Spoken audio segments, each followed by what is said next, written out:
Some guys asked me if I can do a review on the GS at the end of the tour.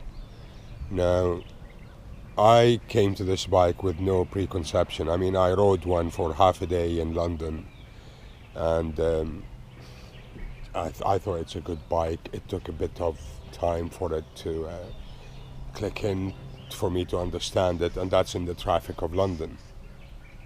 Then I came to this tour, and the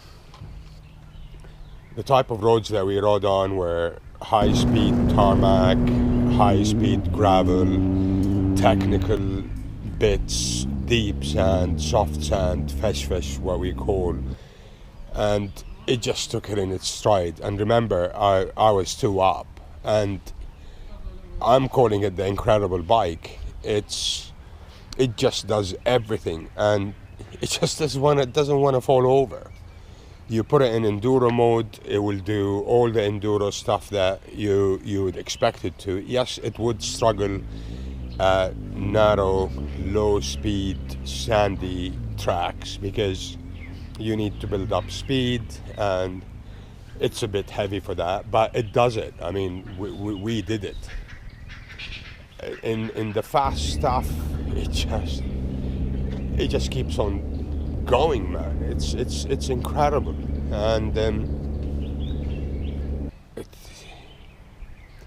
it's very difficult for me to find a single fault in it, and the punishment that it has taken. And then I go on to tarmac, and I can't hear a single rattle. And it has taken a lot of punishment. We've done close to 5,000 kilometers, and especially me with 2 up and a Kriega 20 liter and a 10 liter at the back. You can see the straps here.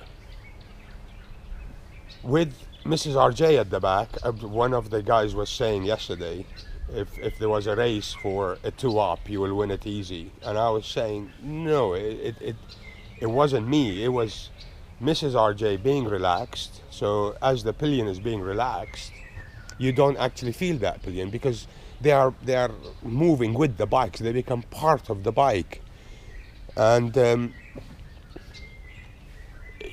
it's what else? I never prepare anything I want to say, but I love this bike. I really I can see the point of this bike. To be honest, before I would see them in town and I would say, why would you buy a GS? Now, if you wanted to buy this for town, I wouldn't. If I wanted to go touring, whether on tarmac, on gravel, and do some enduro, one of the guys actually, as I remembered, called it the business class enduro because it is so comfortable as well. But if I wanted to tour and I wanted to do off-road, this is the bike I would get. No question. I would love to have had a KTM 1190 for a day or two to compare on such roads, you know, the complete gravel, sand, technical and tarmac. But having not ridden one in such conditions, I would say this is the best bike for what we used it for. No question.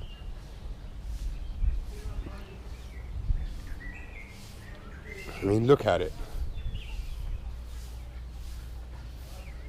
And it's so well balanced. This is what, you know, having that boxer engine so low down, it gives it such a low center of gravity.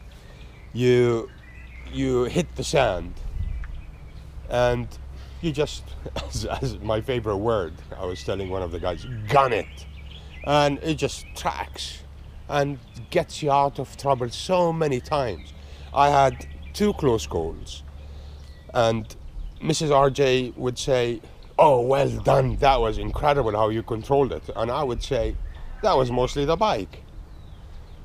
It wasn't me, because I just couldn't believe that we got away with what we got away with. And I do believe that it's mostly due to this bike. The other thing I found is that if you're going through deep sand, in enduro, it's fine, but put it in dynamic, switch off the traction control, and it becomes so much easier, man. I don't understand why, but obviously you've got the instant grunt, you've got the more power, and it just does it. It does everything. The torque in every gear, low down, obviously helps.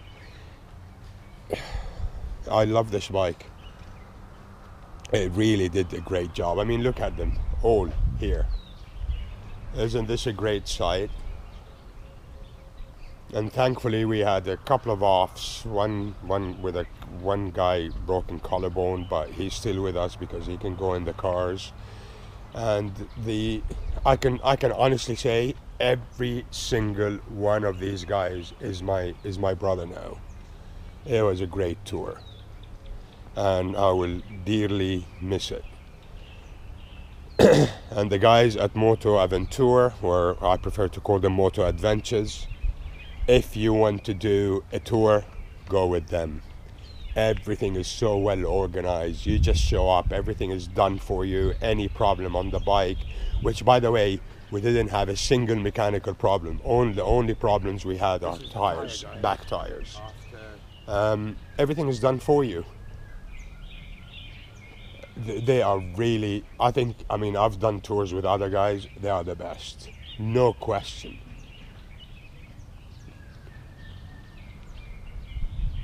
What else can I say about the mighty GS?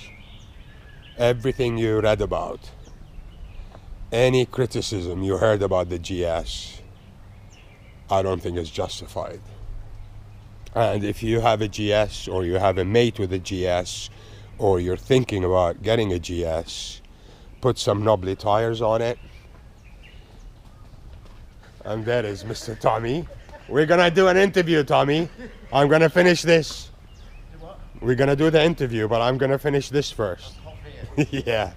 I mean, this guy, he became a brother. It's as simple as that. I met him in South Africa, and he introduced himself as we were picking up the bikes. 2 days later, he is my long lost brother. And this is what happens on these tours, is that it's not only about riding the bikes. It's about that social aspect of it. It's about meeting people from Chile, from England, from South Africa, and you know, and instantly you click, because this is what, these things here that you see is what brings us together. And this is why I love biking, man. So as I was saying before we got interrupted, if you have a GS, or you know somebody who owns a GS, or you want to buy a GS, for God's sake, put some knobbly tires on it and take it anywhere you think you want to ride. It will do it. It will just cross continents for you. No doubt it will cross continents, as long as you have enough tires, because it was our favorite subject on this tour, the tire bit. Fuel consumption, I have no idea. It did well. I came close to running out of fuel a couple of times. On high-speed runs on tarmac and on smooth gravel, we were doing 190, 200, and it does drink it. But which bike doesn't drink fuel at that speed? So in conclusion, for crossing continents, for having an adventure, this is the best bike in the world. See you maybe one day. Take care.